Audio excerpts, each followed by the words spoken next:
Now, I'm sure that most of you know the old story about the astronaut who went far out into space and was asked on his return whether he had been to heaven and seen God.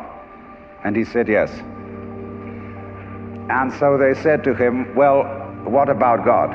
And he said, she is black. And although this is a very well-known and well-worn story, it is very profound. Because, I tell you, I knew a monk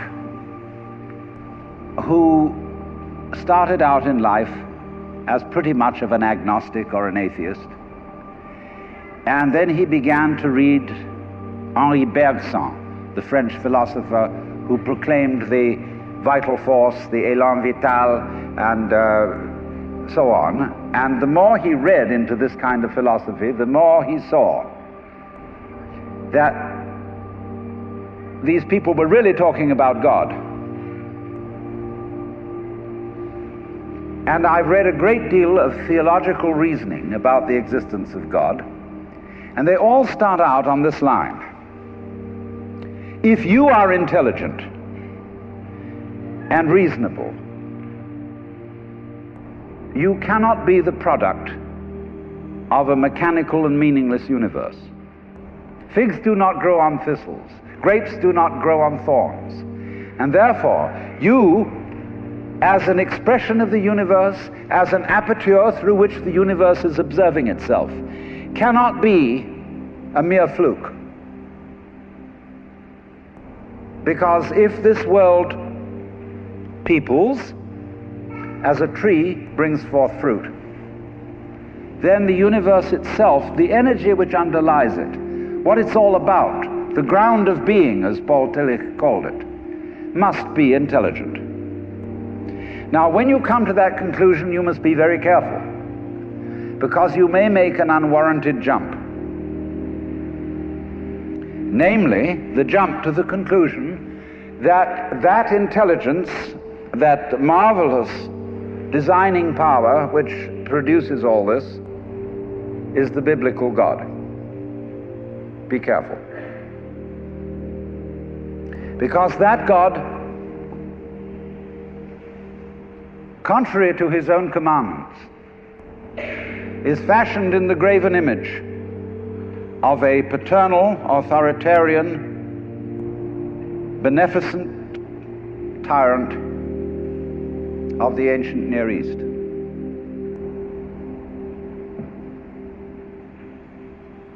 And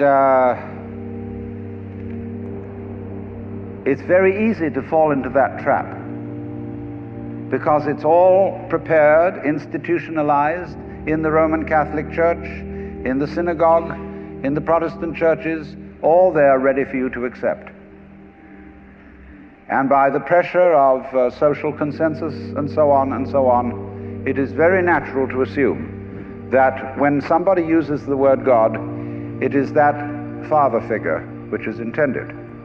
Because even Jesus used the analogy, the Father, for his experience of God.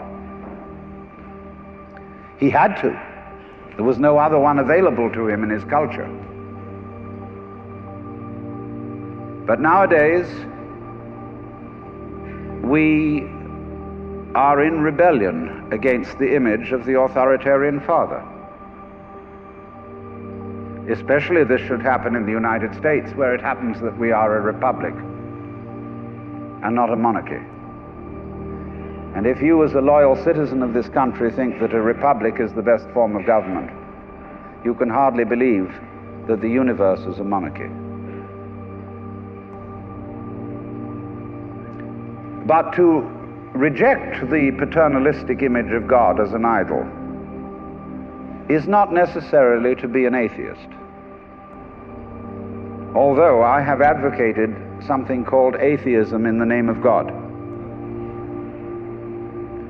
That is to say,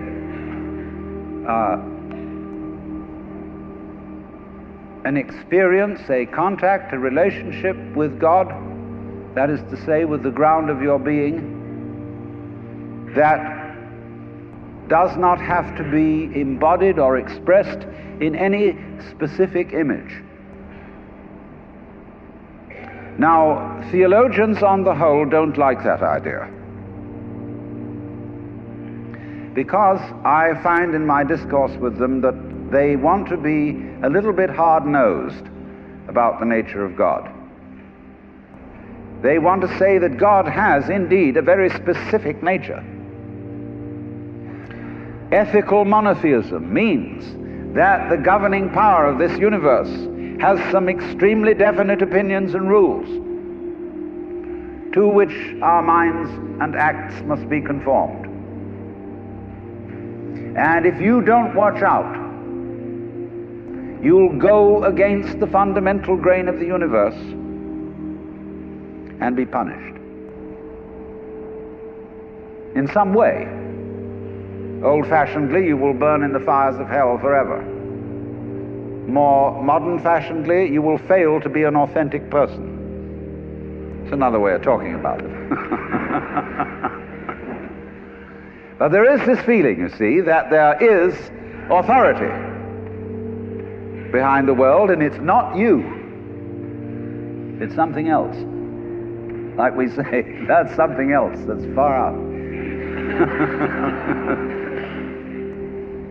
And therefore,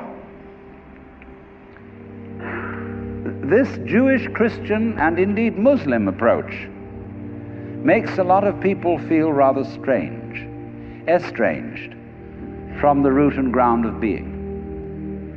There are a lot of people who never grow up and are always in awe of an image of grandfather. Now, I'm a grandfather. I have 5 grandchildren, and so I'm no longer in awe of grandfathers. I know I'm just as stupid as my own grandfathers were, and therefore I'm not about to bow down to an image of God with a long white beard. Now, naturally, of course, we intelligent people don't believe in that kind of a God, not really. I mean, we think that God is spirit, that God is very undefinable and infinite and all that kind of thing. But nevertheless, the images of God are have a far more powerful effect upon our emotions than our ideas. And when people read the Bible and sing hymns, Ancient of Days, who sittest throned in glory, immortal, invisible, God only wise, in light inaccessible, hid from our eyes, they still got that fellow up there with a beard on. It's way in the back of the emotions. And so we should think, first of all, in contrary imagery, and the contrary imagery is, she's black. Imagine instead of God the Father, God the Mother. And imagine that this is not a luminous being, blazing with light, but an unfathomable darkness, such as is portrayed in Hindu mythology by Kali, K-A-L-I, the Great Mother, who is represented in the most terrible imagery. Kali has a tongue hanging out long, drooling with blood. She has fanged teeth. She has a scimitar in one hand and a severed head in the other. And she is trampling on the body of her husband, who is Shiva. Shiva represents also, furthermore, the destructive aspect of the deity, wherein all things are dissolved so that they be reborn again. And here is this blood-sucking, terrible mother as the image of the supreme reality behind this universe. Imagine, it's the representative of the octopus, the spider, the awful-awfuls, the creepy-crawlies at the end of the line, which we are all terrified of. Now that's a very important image, because let us suppose, just for the sake of argument, that all of you sitting here right now are feeling, well, fairly all right. I mean, you're not in hospital. You don't have the screaming mimes. You have a sense you probably had dinner and are feeling pretty good. But you know that you feel that you're fairly good because in the background of your minds, very far off in the background of your minds, you've got the sensation of something absolutely ghastly that simply mustn't happen. And so against that which is not happening, and which doesn't necessarily have to happen, but by comparison with that, you feel pretty all right. And that absolutely ghastly thing that mustn't happen at all is Kali. And therefore, at once, we begin to wonder whether the presence of this Kali is not in a way very beneficent. I mean, how would you know that things were good unless there was something that wasn't good at all? Now I'm not putting this forward as a final position. I'm only putting it forward as a variation, as a way of beginning to look at a problem and getting our minds out of their normal ruts. She's black. Well, she, first of all feminine, represents what is called philosophically the negative principle. Now, of course, people who are women in our culture today and believe in women's lib don't like to be associated with the negative, because the negative has acquired very bad connotations. We say accentuate the positive. Well, that's a purely male chauvinistic attitude. How would you know that you were outstanding unless by contrast there was something instanding?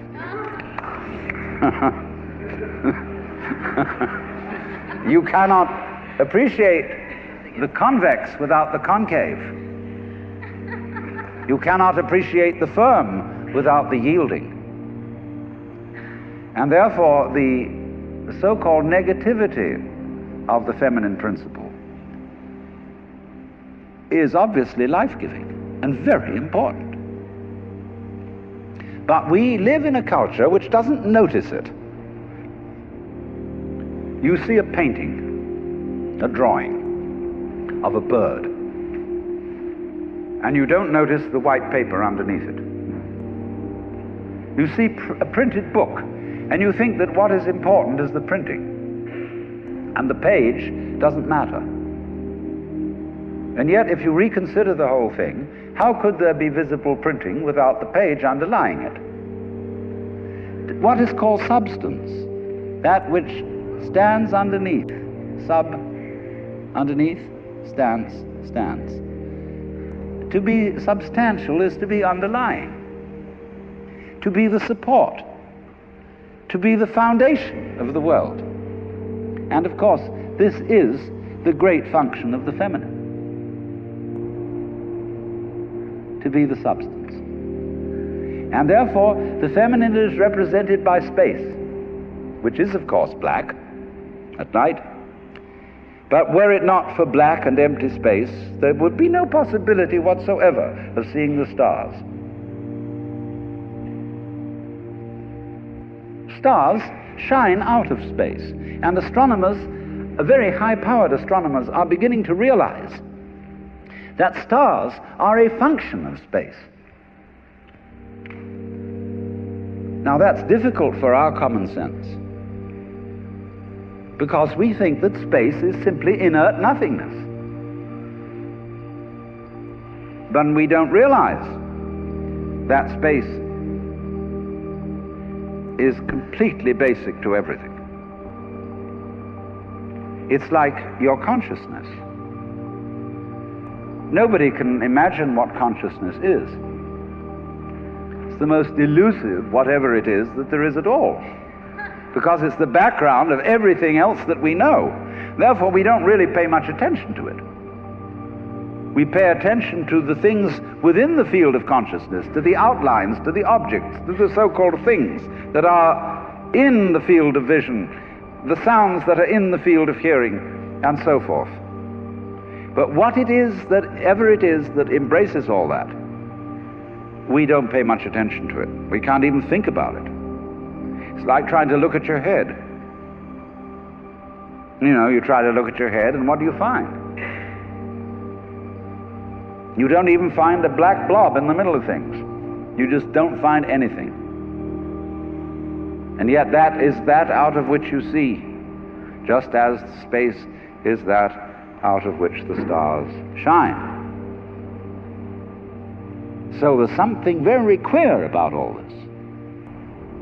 That which you can't put your finger on, that which always escapes you, that which is completely elusive, the blank, seems to be absolutely necessary for there to be anything whatsoever. Now let's take this further.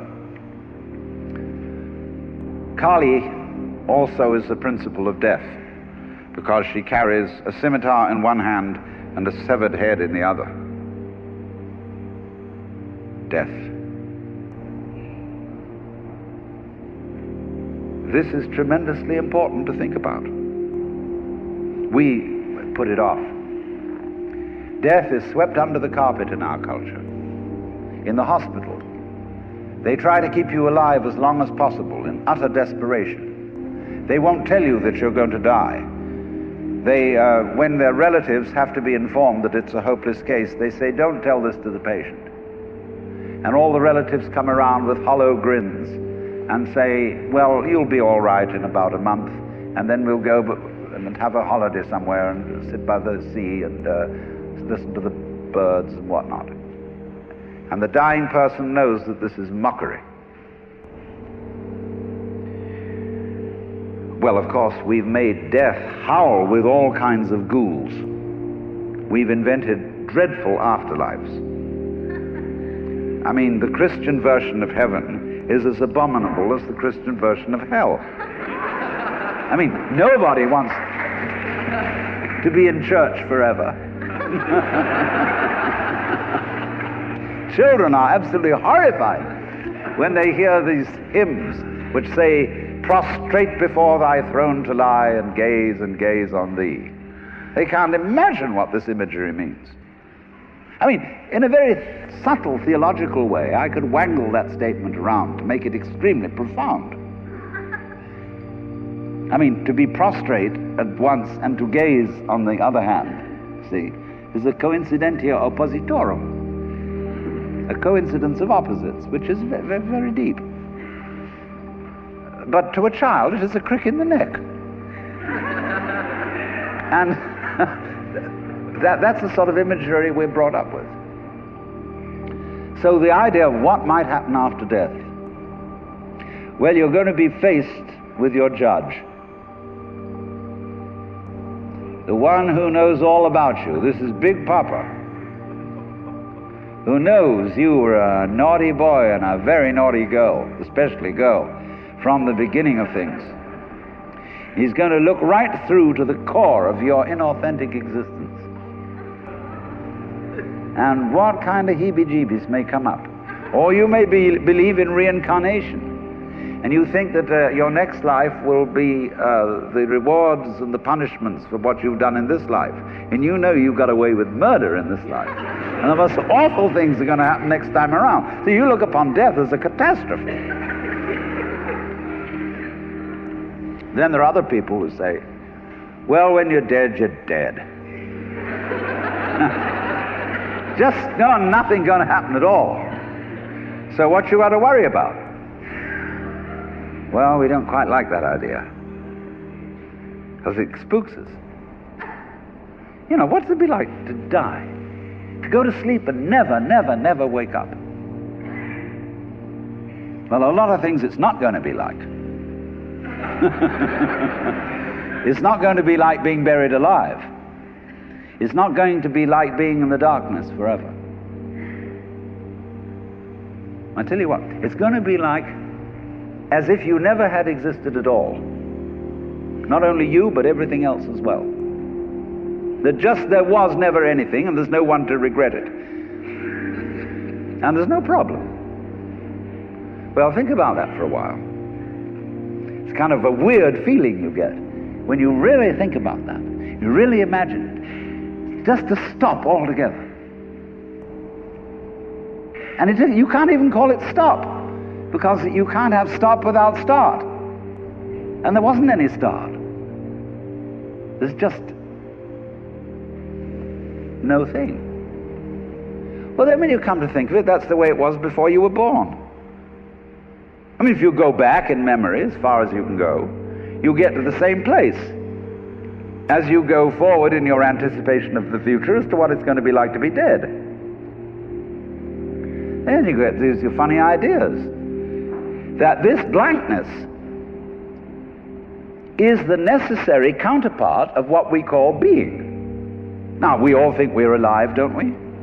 I mean, we're really here? That there is something called existence?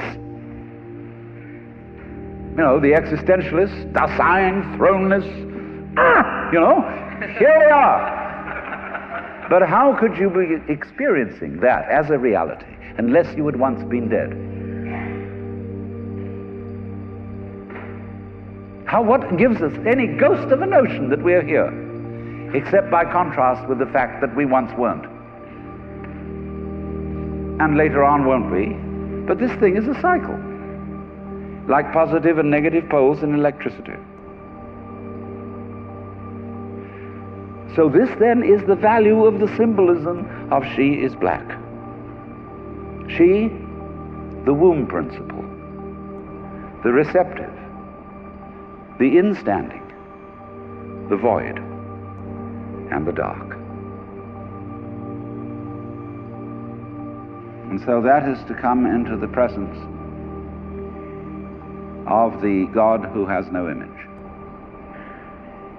Behind the Father image, behind the Mother image, behind the image of light inaccessible, and behind the image of profound and abysmal darkness,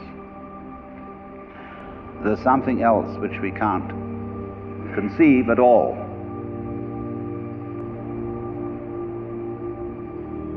Dionysius the Areopagite called it the luminous darkness. Nagarjuna called it Shunyata, the void. Shankara called it Brahman,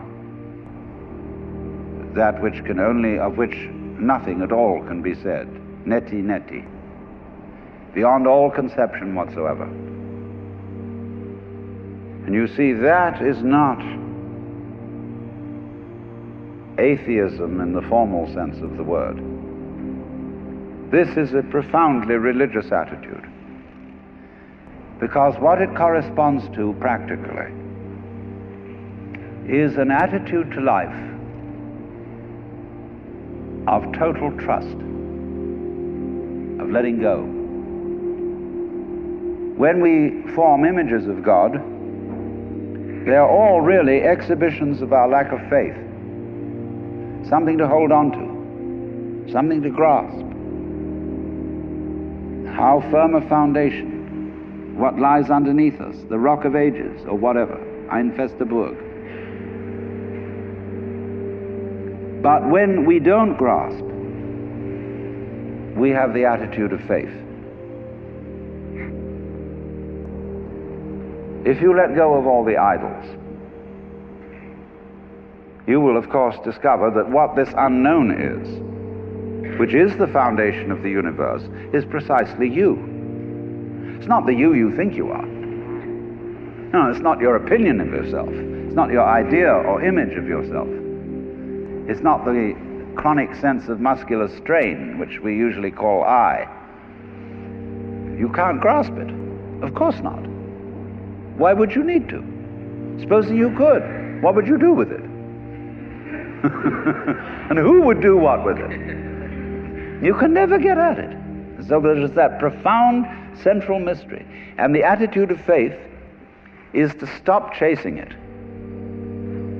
Stop grabbing it. Because if that happens, the most amazing things follow. But all these ideas of the spiritual, the godly, as this attitude of must, and we have been laid down the laws which we are bound to follow.